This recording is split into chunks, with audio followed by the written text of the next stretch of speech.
Low, low. Heartbeat rising. You're tuned to the pet pulse. Where reptile truth bites deeper. Looper brings the wild to the mic. Tuesdays 15:30. Only on Stream Central. Goeiedag en welkom by The Pet Pulse. Ek is Iliana en hier op The Pet Pulse vier ons alles wat ons troeteldiere so 'n groot en spesiale deel van ons lewens maak.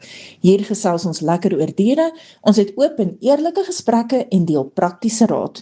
Ons glo dat liefde vir troeteldiere hand aan hand moet gaan met die regte kennis, want hoe beter ons hulle unieke behoeftes verstaan, hoe beter kan ons vir hulle sorg.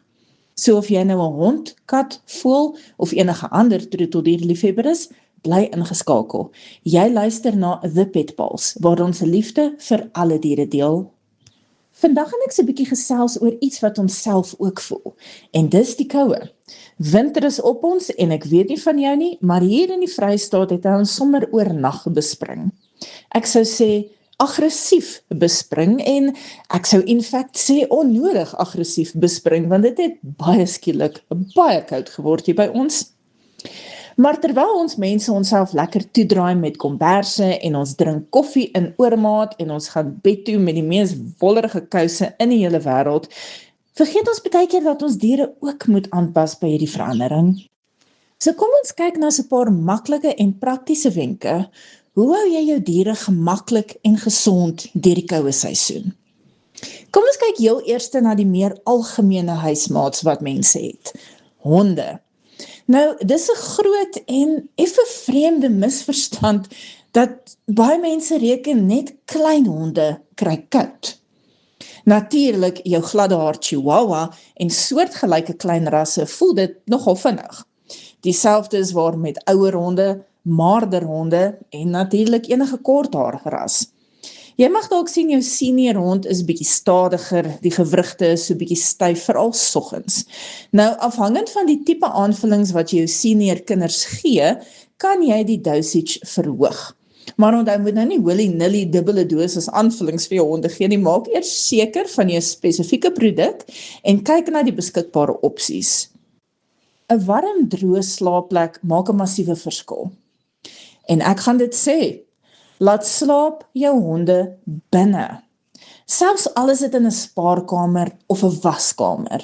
'n ou matras, 'n paar ou kussings, hondebeddens, dik komberse, whatever you have available, dit alles maak dit warmer en meer gemaklik vir die honde. Onthou ook, as dit kom by die van ons met groot kwaai waghonde, daai waghond beteken eindeloos meer sover persoonlike beskerming gaan as hy by jou binne die huis slaap, eerder as wat hy net buite gelos word. En ek moet ook self sê, my relatiewe fluffy shepherd tipe honde kies in die koue weer om eerder op 'n bed of matras te slaap as net direk op die mat te slaap, soos wat hulle baie keer net van self sou doen. Hulle hou natuurlik daarvan om op die bed te slaap, maar 'n bed het net soveel plek. So almal kan nie saam op die bed slaap nie. Hulle is 'n bietjie groot. En dan hondejasse. Dis vir my baie weird hoe kwaad sommige mense raak as 'n hond 'n jas dra. My liewe mens, ek maak nie van my hond 'n spektakel of 'n fashion accessory of hanteer haar soos 'n speelding nie. Sy's haarloos. Sy's heeltemal kaal, behalwe vir 'n patch droewige ou kort ou haartjies op die kop en op haar pote en op die punt van haar stert. So ja, sy sal haar onesies dra sodat sy nie verkleim nie. Selfs binne die huis bibber sy. Nou hoe op dese aarde gaan ek die arme gedroggie net kaal laat loop? Dieselfde geld vir enige hond wat koud kry. En in fact, hierdie kaalstert baba van my weet al, jassies is 'n wonderlike ding. En sommige dae dra sy 'n dubbele jassie en sy kom staan gereed dat mense dit vir haar aantrek, want sy weet na die tyd voel sy baie beter. So jassies help regtig baie. En onthou, jou groot wilde woeste waghonde kry ook koud. Die ironie is next level as mens by 'n huis sien dat die Pomeranian met genoeg hare dat hy lyk soos 'n pompom op pote aangetrek is soos 'n Eskimo, maar die arme boerbol bibber en rittel dit van die koue met sy ou kort ou haartjies. Nou vir die reptielouers.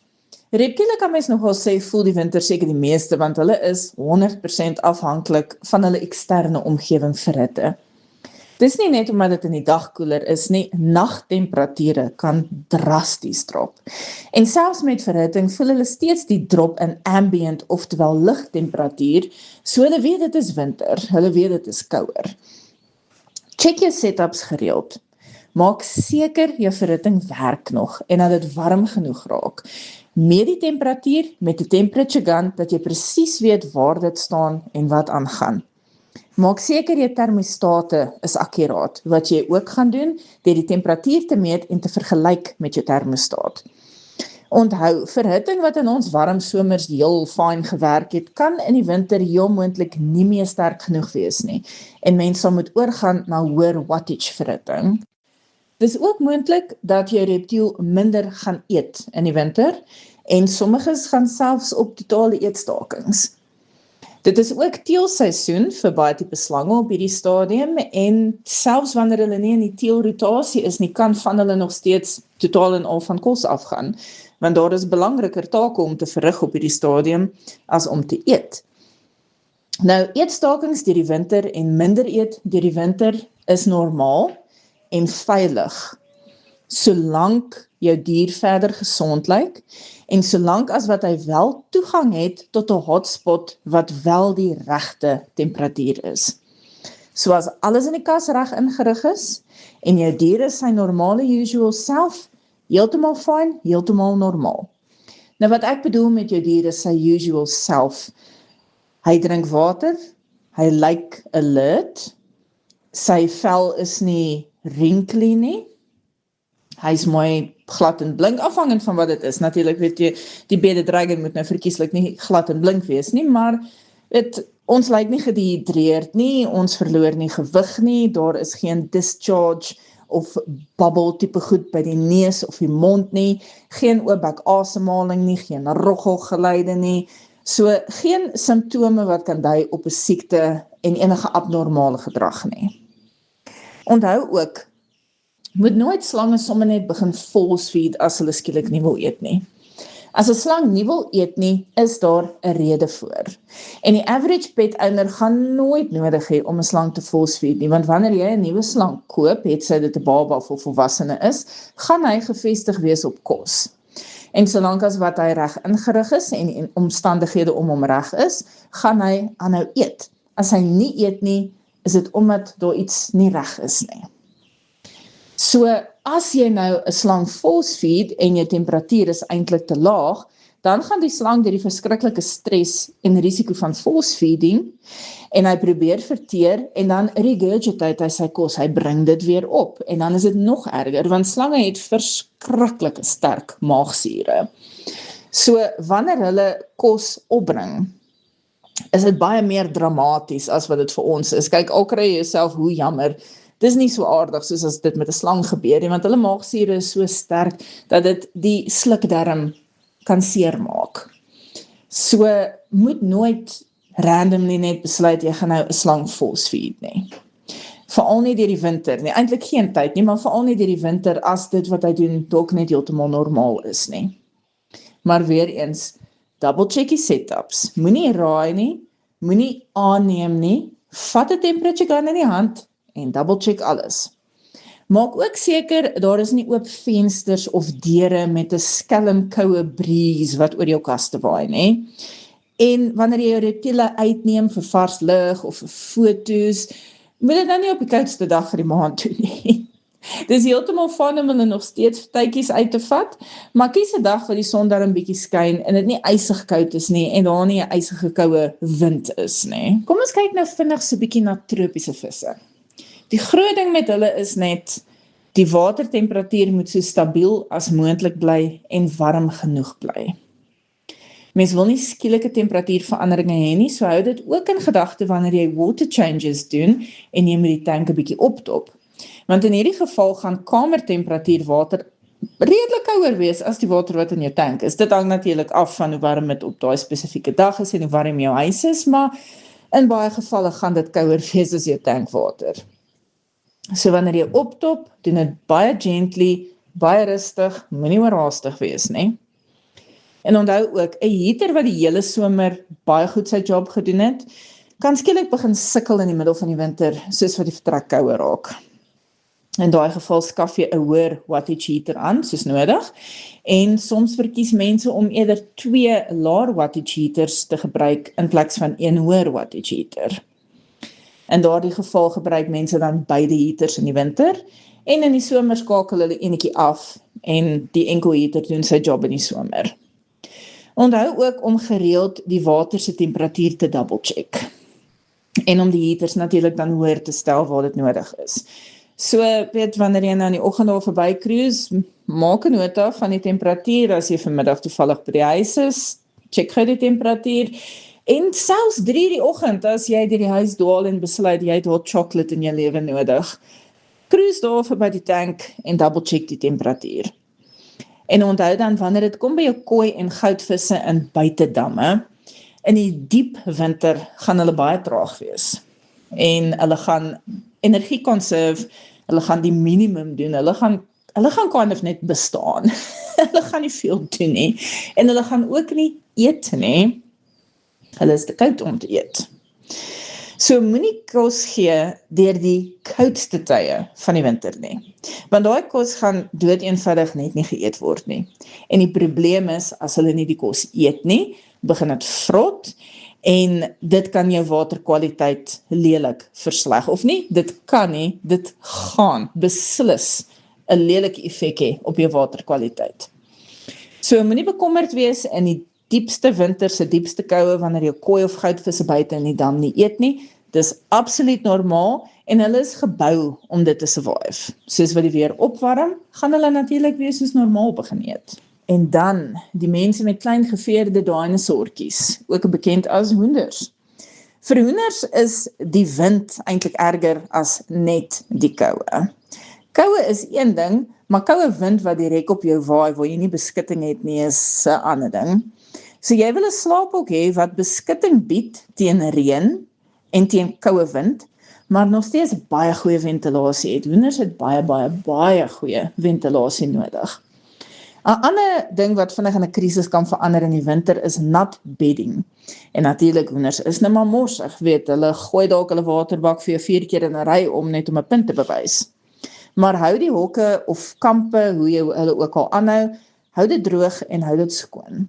Lekker dik laag skaafsels, hooi en selfs shredded pyper kan baie help. Let net mooi op na die kondisie van die bedding. Sodra dit nat is, begin solank al klaar om dit te vervang. Jy sal ook in die winter sien die hoenders lê minder eiers. Dit is heeltemal normaal. Baie van ons is nog steeds diep teleurgesteld wanneer die eiers soveel minder raak, maar weer eens, dis normaal. Dit is die koue plus korter dae en langer nagte, dit alles speel 'n rol. So moenie dink daar's fout nie. Dit is regtig net 'n rusperiode en dit is deel van hulle natuurlike siklus. Hoeveel eiers jy deur die winter gaan kry, gaan maar afhang van jou individuele henne. Party van hulle mag dalk heeltemal ophou lê, dwars deur die winter, en party van hulle gaan die helfte lê van wat hulle voorheen gelê het, en 'n ander een mag dalk elke tweede week net randomly vir jou eier gee. So mens moet maar kyk wat gebeur.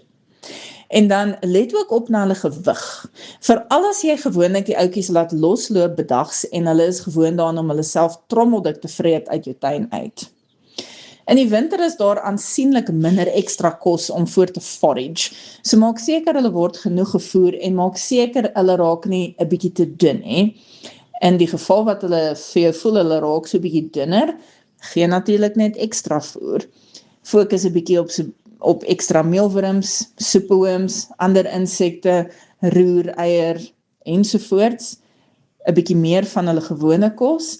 En dit kan definitief ook nie skade doen om vir hulle 'n ordentlike supplement te kry deur die winter nie. Natuurlik, 'n supplement maak nie op vir te min kos of vreeslike lae kwaliteit kos nie, maar dit is 'n goeie ding om hulle so 'n bietjie 'n boost te gee deur die koue maande. En nou, kom ons kyk gou na troetelvoëls. En met troetelvoëls bedoel ek spesifiek die ouetjies wat ons binneshuis aanhou. Hulle is nie gewoond aan koue nie, hulle is baie sensitief vir koue. 'n Oop deur of venster met 'n briesie wat op die hok waai kan nogal redelik vinnig in 'n probleem verander. Hou hulle omgewing so stabiel en so gemaklik as moontlik. Dit is soms voordelig, al is die voeltjie nie baie ingenome met die idee op daai stadium nie. Dit is soms voordelig om die hok na net 'n effense warmer vertrek toe te skuif. En na 'n vertrek toe te skuif wat daar geen kans is dat daar 'n briesie op hulle gaan waai nie. Nou vir voëls in buitehokke, nes met hoenders, maak seker daar's goeie ventilasie, maar ook goeie beskutting teen reën en wind. En dan 'n ander ding wat mense baie keer vergeet. Onthou om nie 'n huisvoeltjie in die middel van die winter na jou buitehok toe te skuif nie. Jou budgies bly dalk al jare lank heerlik in hulle buitehok, maar die enetjie wat jy wil neem wat sy hele lewe lank net binneshuis was, gaan nie goed doen as jy hom in die koue ewe skielik buite sit, nie. In die geval wat mens voëls wil vat wat net gewoond is om binneshuis te bly en jy wil hulle verskuif na 'n buitehok, doen dit wanneer die weer warmer is. Dan kan hulle baie gemakliker aanpas en teen die tyd wat dit winter is hulle al gewoond aan buitetemperature. Maar om die ouetjie ewe skielik uit 'n snoesige sitkamer te haal en in 'n koue hok buite te gooi, loop gewoonlik nie so goed af nie. So as jy enige planne het om binnevoëls, buitevoëls te maak, wag jy dan net dat die erge koue verby is. En laastens, net so 'n paar ligte notas oor winter en ons diere. Dit is winter en hulle moet deur die winter gaan. En die winter kom elke jaar, of mense nou van hom hou of nie. So dit is iets wat moet gebeur. Dit is nie nodig om deur die winter jou diere in 'n sauna te probeer aanhou en hulle te oortuig dis somer en hulle die heeltyd perfek en toasty warm te hou, nie. Die belangrike ding is, maak seker hulle is beskerm teen die elemente. Ons wil nie hulle moet in direkte yskoue wind vasgekeer wees nie, ons wil nie hulle moet in reën vasgekeer wees nie. Ons wil hê hulle moet 'n lekker warm, snoesige plekkie hê om te slaap. So hou hulle net so gemaklik as moontlik en maak die winter vir hulle so maklik as moontlik. Mens moet altyd oplet na jou diere se gesondheid, maar veral in die winter, let op na hulle gewig, veral jou buitediere, let op na hulle gesondheid, let op na enige niesie wat 'n bietjie te veel gebeur, enige simptome wat moontlik kan dui op 'n siekte, sodat mens so gou as moontlik daaraan aandag kan gee as so iets sou gebeur. En dit bring ons aan die einde van vandag se The Pet Pals. Onthou, liefde tesame met die korrekte sorg, verantwoordelikheid en die wil om soveel moontlik van ons diere te leer is uiters belangrik. So verseker ons dat hulle gelukkige lewens saam met ons het. Dankie dat jy saam geluister het. Ek is Iliana en ek sien uit om volgende keer weer saam met jou te gesels oor alles wat ons diere se lewens beter maak. Tot volgende keer en gee intussen namens my vir jou troeteldier 'n ekstra kaddel. Low, low. Heartbeat rising. You're tuned to the Pet Pulse, where reptile truth bites deeper. Lupa brings the wild to the mic. Tuesdays 15:30, only on Stream Central.